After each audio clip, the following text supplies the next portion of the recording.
I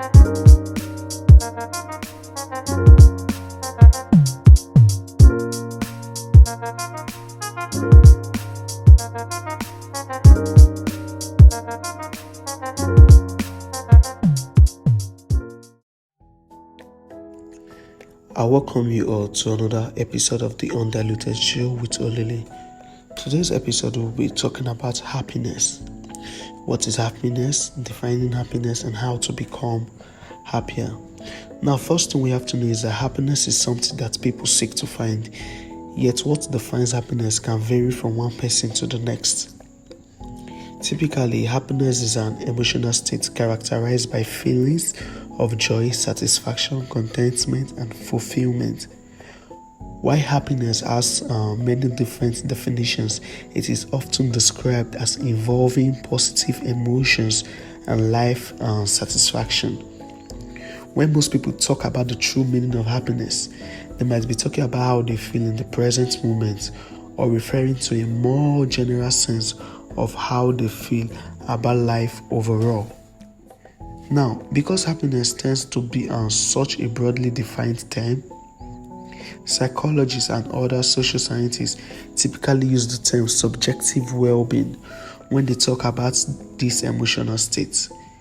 Just as it sounds, subjective well-being, it tends to focus on an individual's overall personal feelings about their life in the present.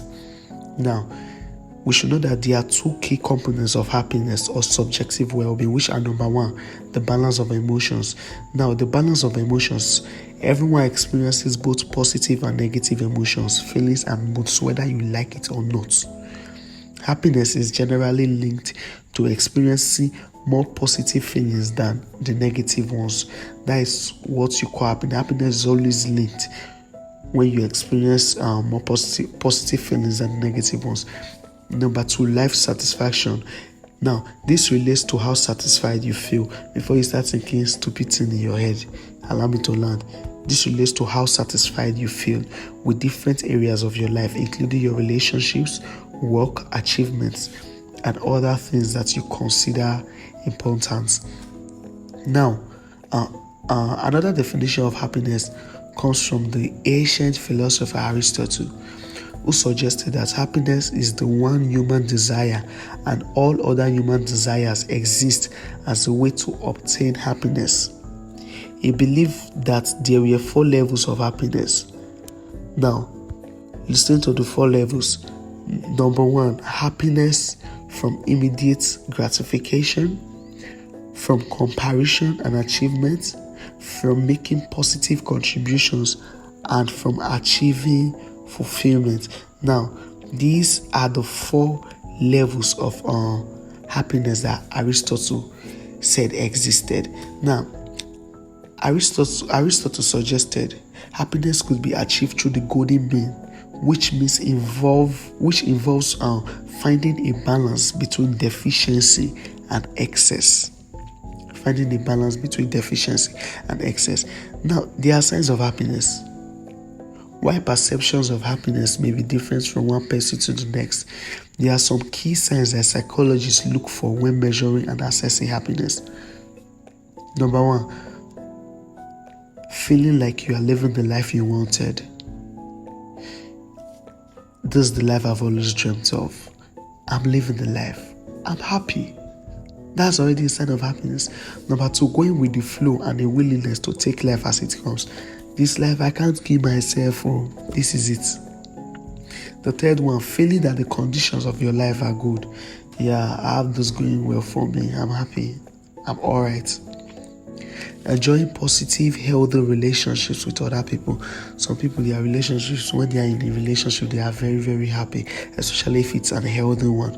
Now, feeling that you have accomplished or will accomplish what you want in life, feeling satisfied with your life, feeling positive more than negative, being open to new ideas and experiences, practicing self-care and treating yourself with kindness and compassion, experiencing gratitude, feeling that you are living life with a sense of meaning and purpose, wanting to share your happiness and joy with others. These are signs of happiness. Now, one important thing to remember is that happiness isn't a state of constant euphoria.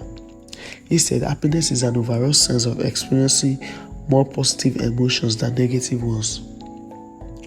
Happy people still feel the whole range of human emotions: anger, frustrations, boredom, loneliness, and even sadness from time to time. But even when faced with discomfort, they have an underlying sense of optimism that things will get better, that they can deal with what is happening, and that they will be able to feel happy again. Now, there are types of happiness. There are types of happiness. Two types of happiness. One of them is derived from pleasure. It's derived from pleasure. That one we'll call it. That one is known today in psychology as pleasure, while the other one is meaning. Pleasure. It is most often associated with doing what feels good, self-care, fulfilling desires, experiencing enjoyment, and feeling a sense of satisfaction. In other words, they call it hedonia. While the other one, meaning, the other type of happiness, meaning. This type of happiness is derived from seeking virtue and meaning. Important components of that kind of well-being includes feeling that your life has meaning, value, and purpose. It is associated more with fulfilling responsibilities, investing in long-term goals, concern for the welfare of other people, and living up to personal ideas. Now, this other one is called eudaimonia.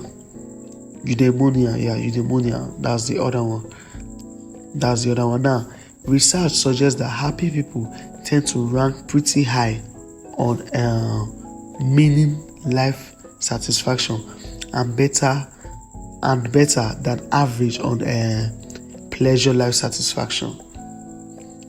All of this can play an important role in the overall experience of happiness. Although the relative value of each can be highly subjective, some activities may be both pleasurable and meaningful, while others might skew more one way or the other.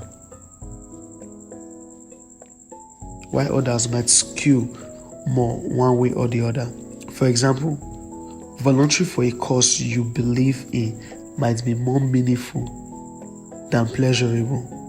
Now, watching your favorite TV show, on the other hand, might rank lower in meaning and higher on pleasure. That's just it. Now, some types of happiness that may fall under these three main categories include under these two main categories. Three. I'm sorry. Psychologists have suggested the addition of the third component that relates to engagement.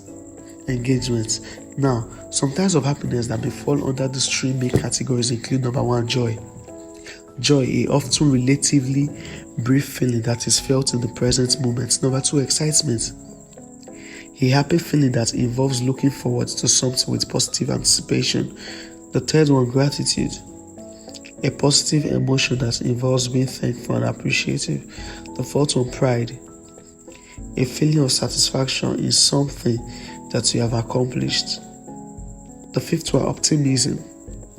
This is a way of looking at life with a positive, upbeat outlook.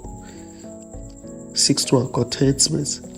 This type of happiness involves a sense of satisfaction. Now, how to cultivate happiness? While some people just tend to be naturally happier, there are things you can do to cultivate your sense of happiness. There are stuffs you can do, things you can engage in to cultivate your sense of happiness. Number one, pursue intrinsic goals. Achieving goals that you are intrinsically motivated to pursue, particularly ones that are focused on personal growth and community, can help boost happiness. It can help boost happiness. Now, research suggests that pursuing this type of motivated goals can increase happiness more than pursuing intrinsic goals like gaining money or status. I don't know about that. I know if I pursue money, I'm happy once I get the money. Then the second way to cultivate happiness: enjoy the moment. Studies have found that people tend to overearn. They become so focused on accumulating things that they lose track of actually enjoying what they are doing. So rather than falling into the trap of mindlessly accumulating to the detriment of your own happiness, focus on practicing gratitude for the things you have and enjoy the process as you go. The third one, reframe negative thoughts. When you find yourself stuck in a pessimistic outlook or experiencing negativity, look for ways that you can reframe your thoughts in a more positive way. People have a natural negativity bias or a tendency to pay more attention to bad things than to good things. Yes, a lot of people even tend to spread more bad news than good news. I remember when I was in school, on our group chat, there's one person that's always spreading bad news. I don't know why she just pay attention to bad things, man. Someone always kind of confronted her and like, don't you ever see something good to post? Don't you ever see good news to bring? Why always bad news? Now, that tendency of them paying more attention to bad things than good things can have an impact on everything, from how you make decisions to how you form impressions of other people. Discounting the positive, a cognitive distortion where people focus on the negative and ignore the positive, can also contribute to negative thoughts. Reframing these negative perceptions isn't about ignoring the bad. Definitely we can't ignore the bad. Instead, it means trying to take a more balanced, realistic look at events. It allows you to notice patterns in your thinking and then challenge negative thoughts. We'll stop here for today's episode. On the next episode of Defining Happiness, that is Defining Happiness 2, we'll talk about impacts of happiness, how to be a happier person, and